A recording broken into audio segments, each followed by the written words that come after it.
Hi, xin chào tất cả các anh em đã quay trở lại với kênh Đạt Copy của mình.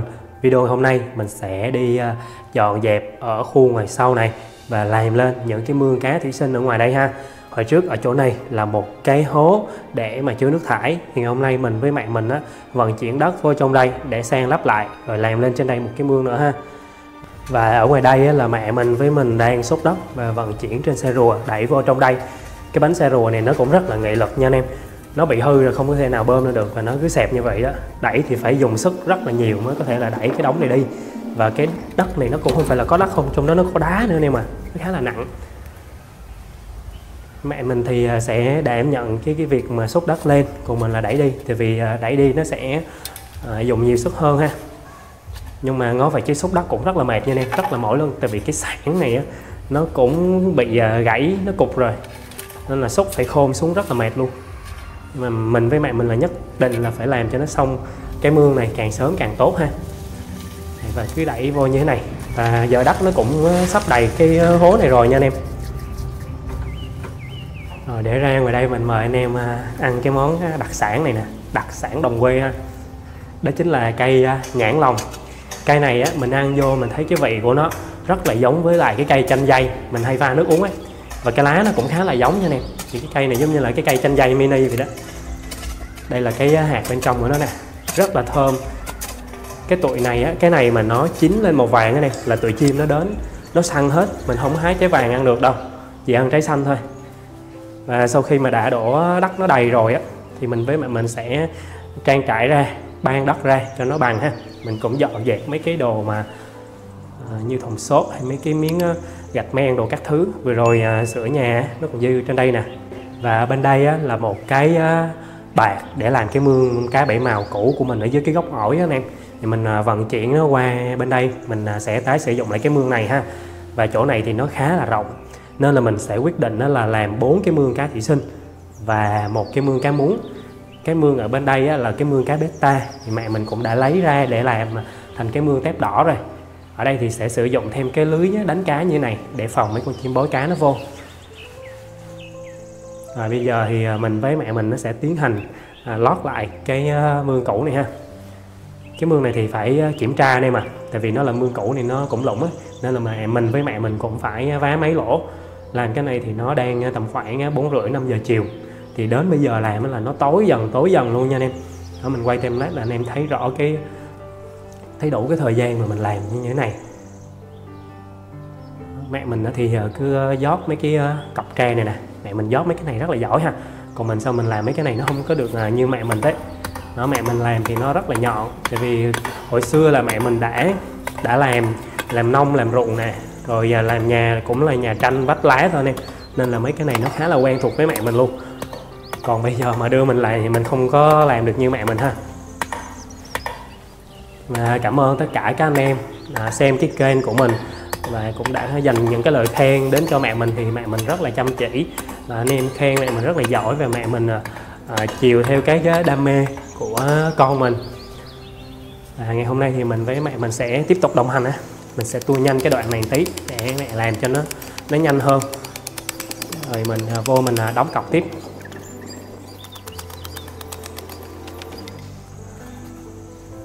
Thầy chị làm xong là chị ướm thử coi là cái cọc tre nó có đủ cái độ dài chưa, khi mà mình đóng xuống đủ độ sâu không.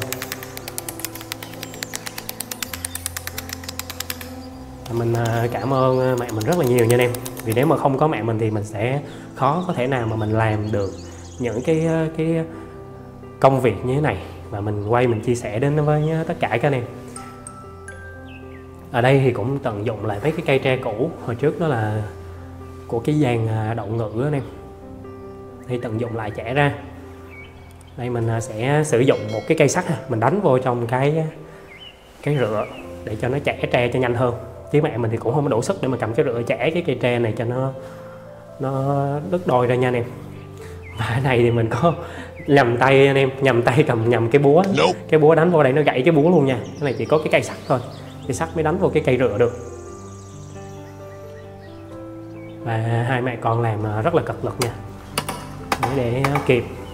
Thì làm mấy cái mương mà thủ công như thế này nè, nó rất là tốn công ha. Chứ còn ví dụ như mà mình làm bằng những cái cây sắt mình ra ngoài cửa hàng mình mua xong về cắt theo số đo, cái rồi cái đóng xuống thôi, khá là dễ. Nhưng mà ở đây thì anh em cũng cần một cái chỗ gì đó để nó quay về với thiên nhiên hơn, thì mình làm bằng cái cây tre nó sẽ hợp lý hơn. Đây, bây giờ là bẻ ra nè anh em.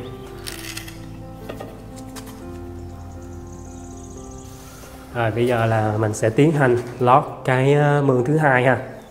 Cái mương thứ hai này dự định sẽ là thả cá mún nha anh em.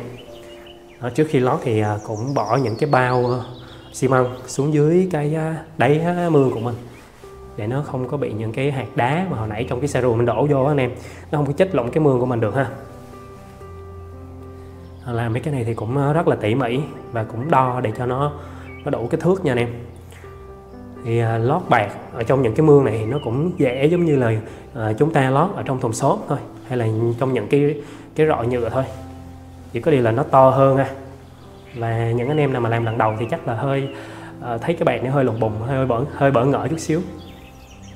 ในchỗ này thì là đất nó lún ấy, cho nên là phải đóng cái cây sắt nó đủ cái độ sâu xuống dưới đó thì nó mới giữ cái góc bạc của mình tốt được. Cái mương này á, tất cả 5 cái mương này là được làm chắc cũng phải hơn 1 tuần. Thì tại sao mà nó lâu như vậy chút xíu mình sẽ kể anh em nghe tiếp ha. Giờ mình sẽ tranh thủ làm cho nó xong cái mương này. Và cái mương này á, khi mà hoàn thiện xong sẽ để thả dòng cá mún hỏa tiễn đuôi tia của mẹ mình vô đây nha. Còn ở đây là mẹ mình với mình đã trải cái cây bạc này ra nè. Phía bên đây sẽ làm thêm một cái mương, và ở bên cái khung sắt bên đây á thì sẽ làm thêm 2 cái mương nữa để làm thật nhiều cái mương cá bảy màu thủy sinh để quay cho mọi người ngắm ha. Và số đo thì cũng đã đo xong rồi nha anh em. Bây giờ thì mình với mẹ mình á sẽ tiến hành đo cái bạc này, rồi sau đó là cắt ra lót bạc hoàn thành cho nó xong 3 cái mương còn lại nha. Giờ là tiến hành đo bạc nè anh em. Đo mấy cái này nó phải cẩn thận nha anh em, chứ nó là số đo là cái bạc của mình, là cái mương của mình luôn, nó sẽ bị xéo, nó không có đẹp ha. Và nó sẽ thành một cái chỗ cao chỗ thấp. Làm mấy cái mương này nó cũng khá là tỉ mỉ và khá là kỳ công nha anh em.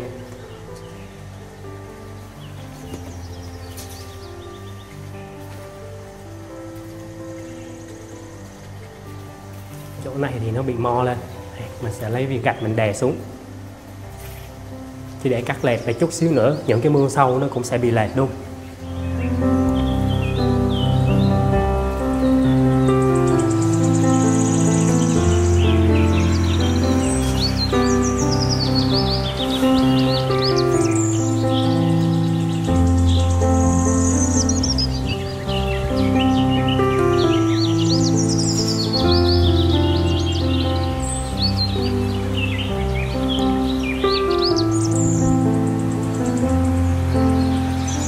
Sau khi mà đã đo xong rồi, kẻ phấn ha, bây giờ mình sẽ lấy kéo mình rọc cái bạc này theo cái dấu phấn mà hồi nãy mình đánh dấu đó.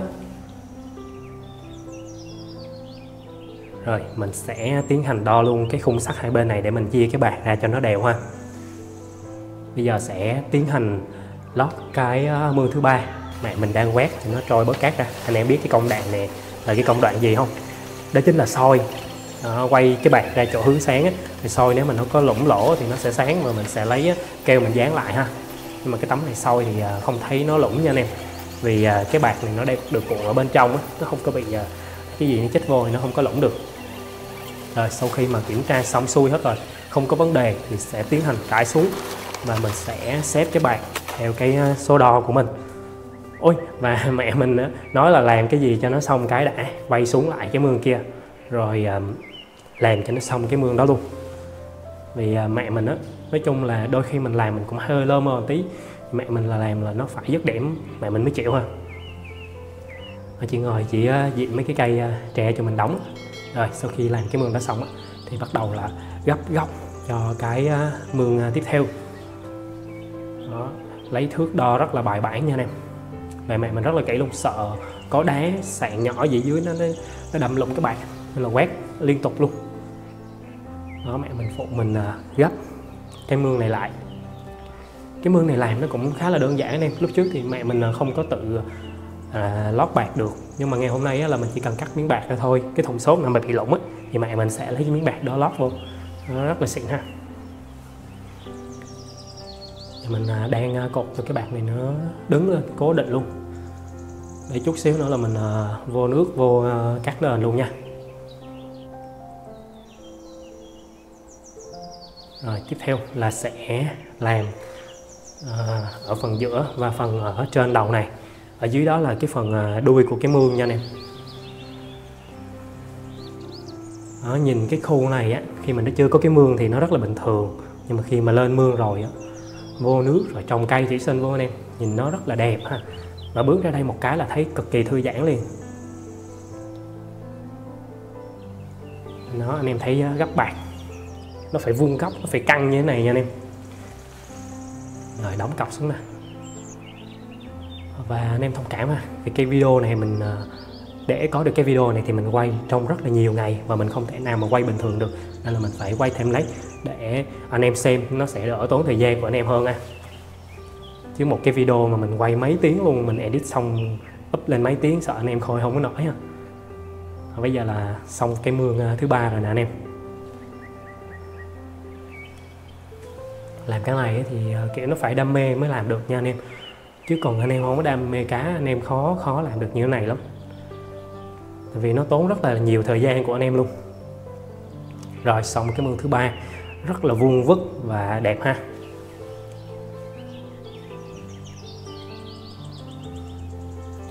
Rồi ngày hôm sau anh em thấy điều gì không? Thì đó chính là mẹ mình, nhưng mà tối ngày hôm qua là không nhớ ngày hôm trước là đã làm gì, đi đâu, ăn gì hay là cho cá ăn trưa luôn nha anh em. Vì mẹ mình đó là bị dấu hiệu của đột quỵ mất trí nhớ một ngày ha, nên là nghĩ làm cái này hoàn toàn luôn, ngâm mấy ngày luôn mưa nó vô trong cái mương vậy đó. Và tiếp theo là 3 ngày hôm sau mẹ mình mới khỏe tí, mới cho mẹ mình ra ngoài đây để làm. Chứ thật sự mấy bữa là không dám cho ra ngoài làm luôn nha anh em. Thì vì cơ bản là mẹ mình nuôi cá nhưng mà khá là nhập tâm, nên là lúc nào là trong đầu cũng phải lo thế này lo thế kia hết. Với lại làm mấy cái mương này nó cũng khá là mệt và vất vả nha anh em. Có mấy seru mà mình mệt quá mình đẩy không nổi là mẹ mình đẩy luôn. Với lại khiêng cát ngoài trước vô nó rất là nặng, nên là mình cũng ngại cho mẹ mình, giờ cho mẹ làm những cái việc nặng lắm. Và đây mình đang làm xong cái mương thứ tư, và trên đây là cái mương thứ 5 nè anh em. Quay thêm lát anh em thấy nó nhanh thấy đã không? Chứ bên ngoài là thấy ê chề luôn nha. Cái mương thứ 5 thì mương thứ tư và thứ 5 thì nó sẽ dựa vào nhau ở một góc, thì mình sẽ đỡ đóng cọc hơn. Khúc này nó khá là khỏe nha anh em.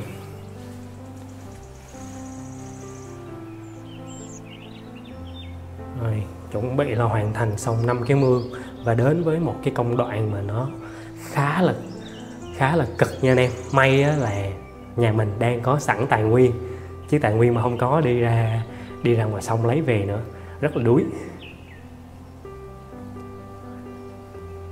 Giờ lót cho nó xong cái mương này luôn, đóng cọc rồi cột dây lại luôn cho nó bài bản nha anh em. Bây giờ là đã lót bạt xong rồi. Ở ngoài trước nhà mình thì có một cái đống cát, vì hôm bữa nhà mình ở nhà anh em, nên là nó còn dư lại cái đống cát này. Giờ mình sẽ vận chuyển cái đống cát này vô ngay chỗ cái mương để rửa nè, rồi sàng lọc những cái viên sỏi, viên đá to cho nó rớt ra. Mình chỉ lấy cát mịn thôi nha. Rồi ở trong đây thì mình sẽ sử dụng một cái xe rùa để mà mình đẩy. Này là đang làm giữa trời nắng vậy đó anh em, 2 giờ trưa là làm nắng chang chang luôn. Rồi bây giờ mình sẽ quay thêm lát để cho nó nhanh hơn nha. Đây, đổ đất vào lia lịa nha anh em. Hôm nay thì trùng nó cũng hết, mà mình lo mình làm mấy cái mương này cũng không có nhập trùng về luôn, nước trong hồ trùng nó cạn luôn anh em ơi. Đó, bây giờ là mẹ mình đang lấy cái rổ nè, rồi ngồi sàng cho nó hết những cái viên sỏi, viên đá to, nó cho ra một cái thùng riêng. Rồi xúc cát nè, nói chung là mình xúc cái này cỡ 10 mấy chuyến là mình thấy nó khá là đuối nha anh em. Nên là mình vô mình nhờ thêm con bé cháu mình nó ra nó hỗ trợ. Mẹ mình thì đi lên đi xuống mượn xe rùa, mà trong xóm không ai có xe rùa hết anh em ơi. Nhà mình có đúng chiếc mà nó bị hư bánh nữa. Rồi cháu mình nó xuất hiện rồi đó anh em. Nó đem quạt ra để quạt cho mẹ mình mát nè. Bây giờ là phải ưu tiên mẹ mình nha anh em. Đó, anh em thấy cái cát nào không? Cát này ngồi rửa nè, rửa 2 cho đến 3 nước nó bớt đục đi rồi thì mình mới cho cái cát vô trong mương rồi cho nước vô ha. Cái đống cát mà kiểu như sàn lọc xong á nè, nhìn nó mịn mịn, nó rất là đã. Làm thì ngồi vừa làm vừa nói chuyện nó khá là vui nha anh em, chứ làm mà ít người á này nó buồn lắm. Và bây giờ thì tiến hành là đổ cát vô trong mấy cái mương này nè. Cát này á anh em lưu ý ha, anh em lấy về hay là anh em mua về thì mình cũng phải rửa sơ rồi mình mới cho vô trong mương. Rửa như thế này là nó rất là ok và hợp lý nha anh em, chứ cho cát vô trong mương luôn á thì cái mương của mình nó đục cũng phải 5-7 ngày nó chưa trong lại. Bây giờ mẹ mình cho nước vô nè, đó, anh em thấy không, nước nó cho vô là nó trong luôn, thấy không? Ngồi làm rất là tốc độ anh em ơi. Và cái ngày hôm nay là làm cái mương này chắc không phải là ngày thứ 7, thứ 8 gì rồi anh em à. Tính luôn mấy cái ngày mà mẹ mình nghỉ luôn thì mình có làm sơ sơ thôi, nó cũng không có xong hết được mấy cái mương này anh em. Rồi vừa sàn cát vừa nói chuyện rồi rửa cát gì đó anh em. Cái công đoạn mà rửa cát này nó rất là lâu nha anh em. Thì một lần thì mình múc vào tầm khoảng 3k thôi mà mình phải rửa nó 3 nước cho nó xong rồi mới múc lại. Tại vì cát này mà anh em cho nước vô á, khiêng đi là không nổi luôn, nó nặng dễ sợ luôn. Hồi trước mình cũng ra ngoài sông mình xúc cát về anh em, mà đúng lúc trời mưa nữa, trời ơi khiêng cái xe là khiêng không nổi nha anh em. Cát bình thường đã nặng mà có nước mưa nó nặng gấp đôi. Và cái công đoạn rửa cát này nó cũng sắp là xong rồi nha. Mẹ mình tự chỉnh camera luôn anh em, thấy đỉnh không? Đó, bây giờ là sắp xong cái mương chỗ này mình sẽ làm mương cá bảy mèo ha. Đó, sắp xong cái mương cát đầu tiên chỗ này nè. Có 2 mương cá muống thì mình sẽ không có bỏ thêm cát nha, tại vì để mẹ mình dễ dàng vệ sinh hơn. Còn mương cá bảy màu này thì mình thả cá bảy màu thưa thôi anh em, nên là nó cũng lâu bị đóng cặn ở dưới cái đáy. Đó, đổ cát vô xong là chỉ leo vô là chỉ trang trải cho cái mương nó bằng phẳng hết ha. Rồi và bây giờ thì tiếp tục quay cái mương khác nha anh em. Đó, mình với cháu là chuyến này chơi kiểu là rửa xong 2 thau đi, chồng 2 thau lên cái là khiêng luôn đi lần dễ cho nó nhanh. Nó rửa tốc độ nha anh em. Là mẹ con cháu mình nó cứ ngồi nó SOS. Mình đang quay template thì anh em khó thấy cái cảnh mà nó ngồi nó ra dấu hiệu SOS á. SOS mọi người hãy cứu nó đi chứ để mình bắt nó làm dữ quá. Bây giờ là chị đang châm nước vô cái mương thứ 3 nè. Mương này là chơi lớn luôn, cho vô nước vô trước rồi cho cát vô sau luôn nha anh em. Cái cát mà mình đã rửa nó đục sơ sơ lên như thế này á, thì anh em để chỉ cần qua đêm một cái thôi là nó trong veo à, nó không còn mấy cái ván mà nổi trên mặt nước nữa.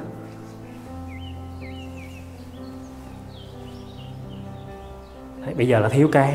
Trời ơi, xong cái mình với nhỏ cháu mới ra ngoài trước đẩy thêm cát vô nè. Mẹ mình thì giờ không dám cho làm nặng nha anh em, không có khiêng cái gì hết á. Anh em thấy cái góc mà thức ăn cho cá của mình nó đẹp không? Sau khi mà sửa nhà xong thì mình cũng có một cái góc mới luôn.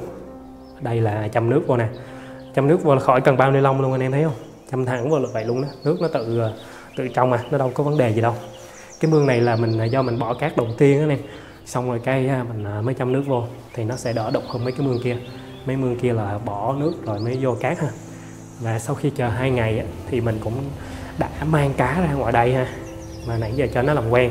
Ở trong cái thùng kem này thì mình sẽ cho nó làm quen nước nhanh thôi, tại vì tụi nó đang ở đây trong đây rất là đông. Cái này mà mình ngâm cỡ vài tiếng là coi như là nó rất là dễ nghẽo nha anh em, nó rất là dễ bệnh. Mình thả tụi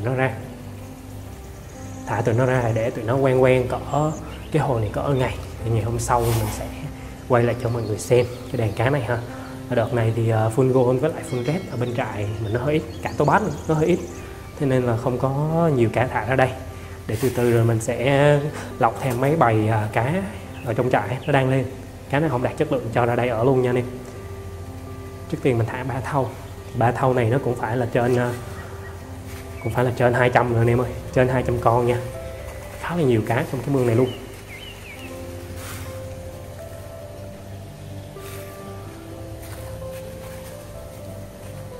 Sau khi thả thì tụi cá này nó đang làm quen. dưới cái mương nước này. Nước thì nó trên mặt nước nó hơi có bụi nha anh em, tại vì bữa hôm qua nó mưa dông mà có giống như có lốc xoáy nữa vậy, nó cuốn hết trơn mấy cái cặn ở trên cái dàn mướp nó rớt xuống đó. Mấy em cá này ra đây rất là vui nha anh em, nó được sống một cái chỗ rộng rãi hơn trong cái hồ chính của nó rất là nhiều.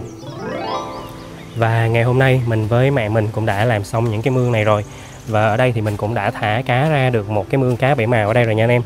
Đợt này qua bên đây nó có diện tích hơn thì mình sẽ làm ra 2 mương cá bảy màu luôn, với lại một mương cá beta với ranchu ở đây. Cái mương bên đây thì chưa có thả cá nha. Nước rất là trong luôn nha anh em, nước này mình chưa trong vi sinh luôn đấy. Ở bên đây là mương của mấy em cá muống hỏa tiễn đuôi tia. Quay ở đây ngoài đây nó hơi bị ngược sáng anh em, cái mặt nước nó thấy ở trên trời nè nên là anh em hơi khó nhìn cá ha. Đây là mương cá muống hỏa tiễn. Ở bên đây cũng có một cái mương nữa.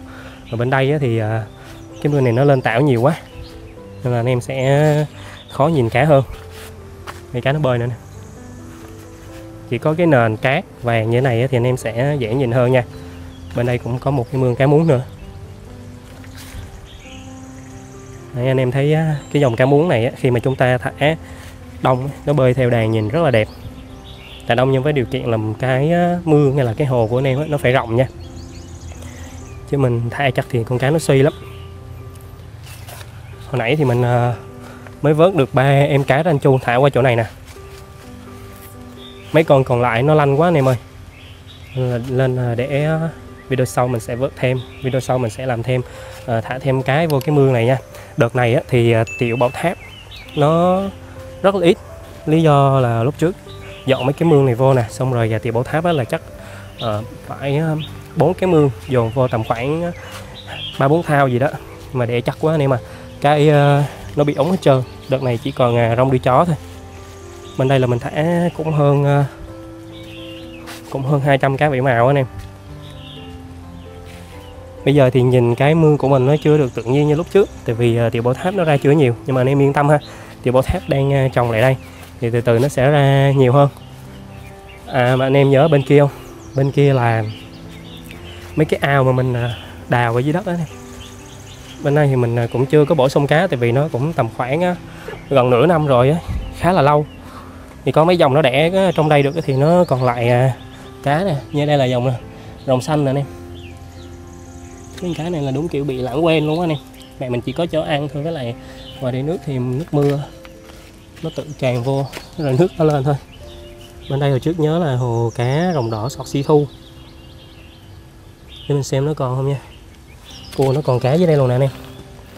Còn con máy bầu, máy riết bông nè. Mà chỗ này quay anh em hơi khó nhìn ha. Ở đây nó còn được một cặp nha. Rồi bên đây là coi rét. Còn coi rét nữa lên nước tảo xanh lè luôn anh em. Và coi rét anh em thấy không, phơi ngoài trời đụng xuống cái mặt nước nó hơi ấm ấm luôn, mà tụi nó vẫn sống rất là khỏe.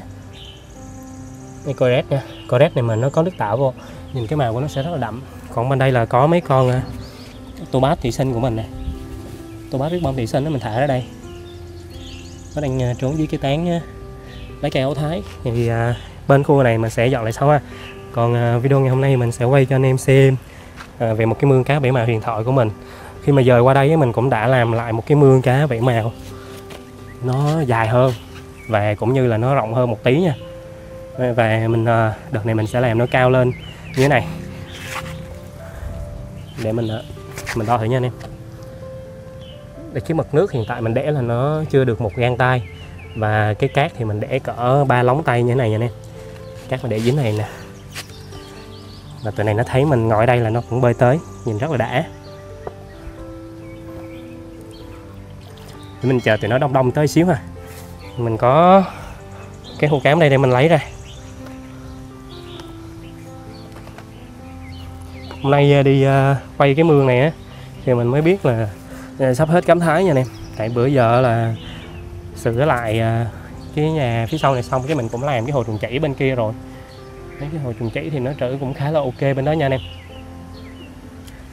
Đây, giờ mình sẽ tiến hành cho tụi này ăn. Nó tới cũng rất là đông rồi nha anh em. Bọn nó đang chờ ăn đấy.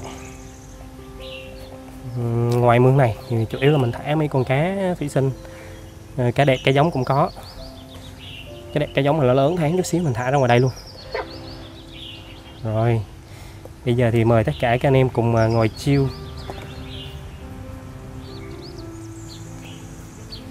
Cái rong đuôi chó này nhìn nó không có xanh bằng Tiểu Bảo Tháp ha anh em. Tiểu Bảo Tháp là ra mấy cái ngọn xanh lá nhìn rất là đẹp, nhìn rất là mướt cái mương luôn. Ui, mình thả cám, mình đổ cám xuống cũng nhiều ấy, mà tụi nó tới tụi nó ăn cái sạch trơn liền anh em ơi. Thì mình sẽ cho ăn tiếp ha.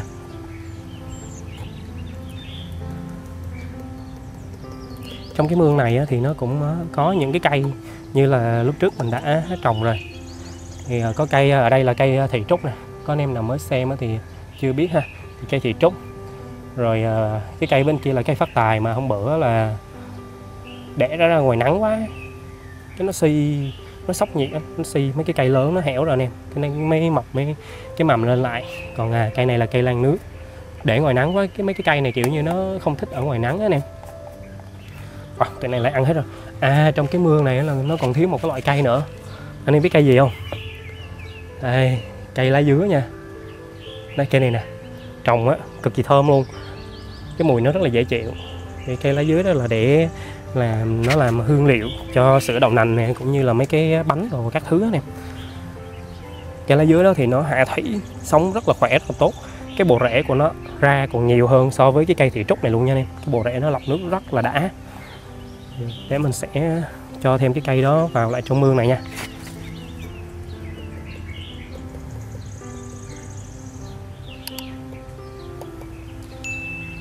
Cho nhiều thế này để mà nó ăn xíu là nó hết liền anh em ơi. Chút xíu nữa mình sẽ lặn xuống, mình quay cho anh em xem là gì đó nha.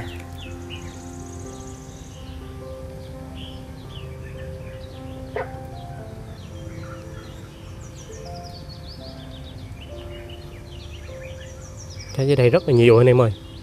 Thì ở ngoài đây có mấy con cá mà nó kiểu như bị tư vây tư đuôi nè, hay là nó bị lớn tháng, hoặc những con cá lên mà nó không đạt chất lượng về body, vây đuôi, màu sắc thì mình sẽ cho ra ngoài đây ha. Mấy cá thủy sinh thì mình nhìn cũng rất là đẹp. Ở trong đây thì mình còn thiếu mấy cái con như là phun gold với lại cả phun red, thả ra đây nhìn nó rất là đẹp anh em ơi. Mà đợt này thì mình cũng hơi ít cá, nên là mấy con cá đó mà có thủy sinh cái anh em lấy cá thủy sinh bên mình nè, chứ mình cũng gửi đi cho anh em mấy con đó để anh em chơi trước rồi. Thì từ từ mình sẽ bổ sung thêm. Ở đây mình thả được có con trống riết bông nè anh em. Mình có cái bộ mới á, bộ full gold long e, thì nó ra con cá trống rất là đẹp. Lên size cả như thế này thôi là nó phun tay bơi nhìn nó đã lắm anh em. Tay bơi nó cực kỳ dài luôn nha. Cái bộ đó thì lên cá thủy sinh cái mình cũng gửi cho anh em hết rồi. Anh em cần mua cá thủy sinh đó, cái mình lấy hết mấy con mái ghen với lại trống riết bông á, mình gửi cho anh em hết. Ở đây có em rồng sọt xí thu nè, cũng đang đi nhặt cám.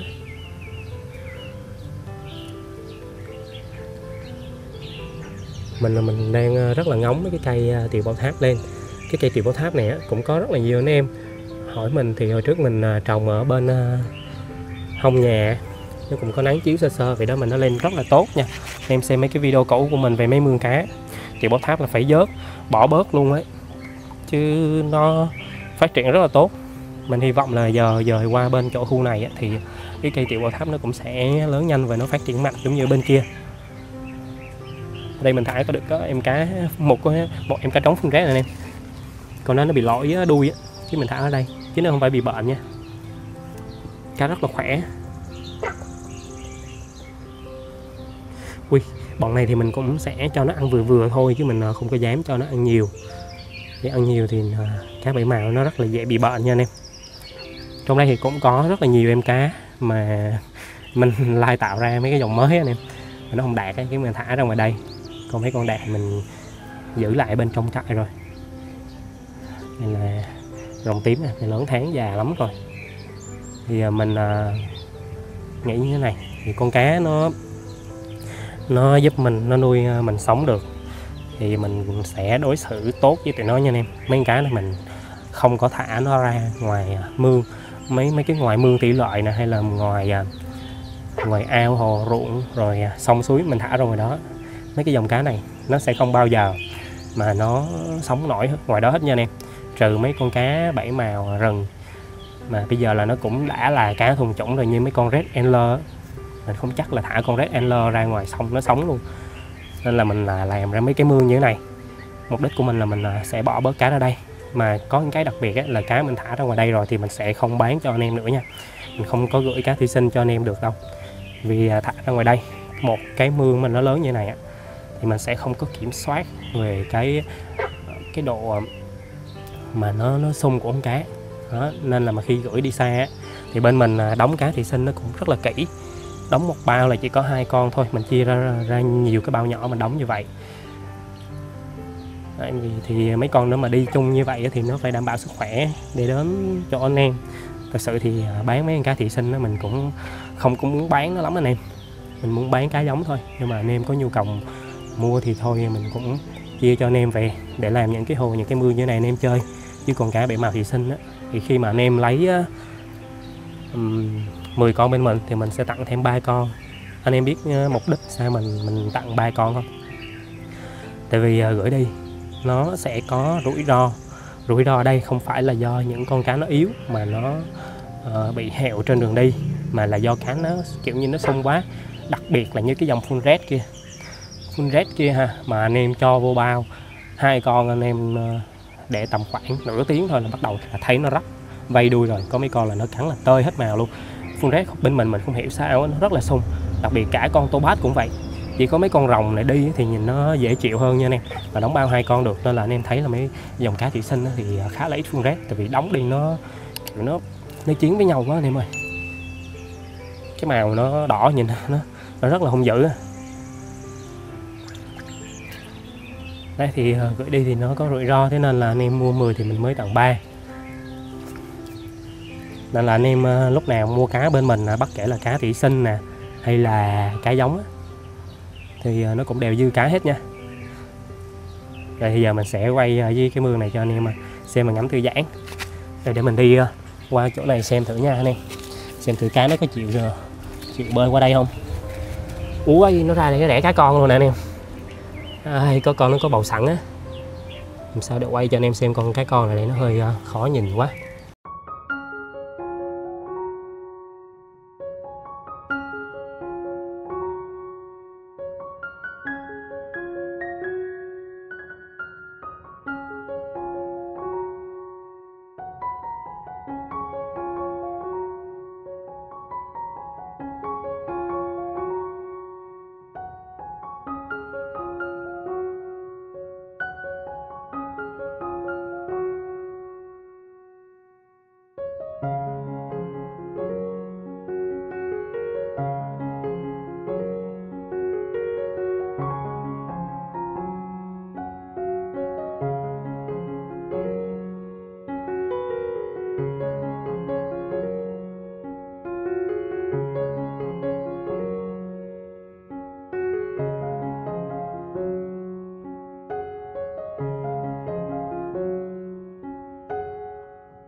Bây giờ ngoài trời đang bắt đầu tối dần rồi, mình sẽ đi chăm vi sinh cho mấy cái mương này, rồi vô trong trại làm việc tiếp của ngày hôm nay nha.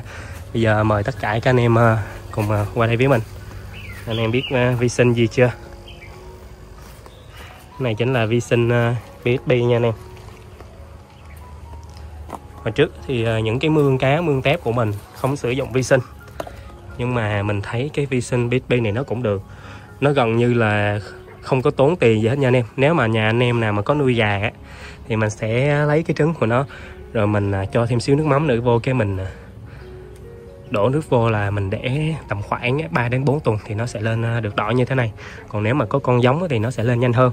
Còn anh em nào mà muốn mình làm cái video để chia sẻ về vi sinh BSB này, cách làm vi sinh BSB này, thì hãy bình luận ở dưới để mình biết được. Anh em nào cần thì mình sẽ làm cái cách hướng dẫn cái cách làm vi sinh này ha. Rồi bây giờ thì mình sẽ tiến hành là mở nó ra. Cái vi sinh BSB này thì nó rất là ok, chỉ có một cái nhược điểm là nó hơi bị hôi nha anh em. Đó, anh em nào mà ở nhà thành phố, phòng nhỏ nè, thì đem ra ngoài, mình mở ra mình chiết ở ngoài rồi mình đem vô trong nhà mình chăm. Bây giờ mình sẽ lắc đều cái này lên và mình đổ qua bên mấy cái ly này nha anh em. Khi mà anh em làm vi sinh BSB thì như cái màu này là chưa có xài được nha. Màu này nó đang còn lên nữa, nó đỏ tím như thế này luôn nè, đỏ đậm và đỏ tím như thế này thì anh em mới xài được. Nói chung nó cũng vi diệu lắm anh em. Bây giờ mình sẽ tiến hành lấy nó ra nha. Mở ra nó khá là thúi luôn nha anh em, nhưng mà nó tốt cho cá. Thì bây giờ mình sẽ đổ nó qua trong mấy cái hũ này. Bây giờ mình sẽ tiến hành chăm cái vi sinh BSB này vô trong hồ. Vi sinh BSB này nó giúp làm trong nước, và ngoài ra thì nó cũng giúp cho hệ tiêu hóa của cá tốt hơn. Vi sinh này thì nó là vi sinh yếm khí, và nó chỉ cần ánh sáng để sống thôi anh em. Nó không có cần oxy hay là cần sộc sủi gì trong cái hồ của mình hết. Con này thì nó rất là dễ chịu, và đặc biệt cái là nó rẻ. Đối với những cái hồ nào mà lớn như này, những hồ cá koi hoặc là những hồ cá lớn, thì sử dụng cái vi sinh này rất là tốt nha, và cực kỳ là tiết kiệm luôn. Con vi sinh này nó không có sống ở phần dưới đáy của hồ, mà nó sống ở phần giữa và phần trên mặt hồ nha anh em. Nên nó là anh em cần thêm vi sinh để mà nó xử lý phân cặn ở dưới đáy hồ thì mình sẽ chăm thêm cái extra bio. Nhưng mà extra bio mà chăm ra ở ngoài đây anh em, chăm ra ngoài đây hơi bị sót luôn, vì cái bình nó 100, rồi mình mua cái bình đó 100 mấy mình không nhớ bao nhiêu ml hết. Nó khá là ít đối với mấy cái hồ này ha. Để mình tạt cho nó xong mấy hồ này luôn. Còn một cái hồ cá muống của mẹ mình thì mình sẽ chăm vô luôn nha. Con vi sinh này thì nó cũng giúp ức chế những cái hồ nào mà nó lên nước tảo anh em. Nó hay gì đó, nói chung vi sinh nó hay lắm.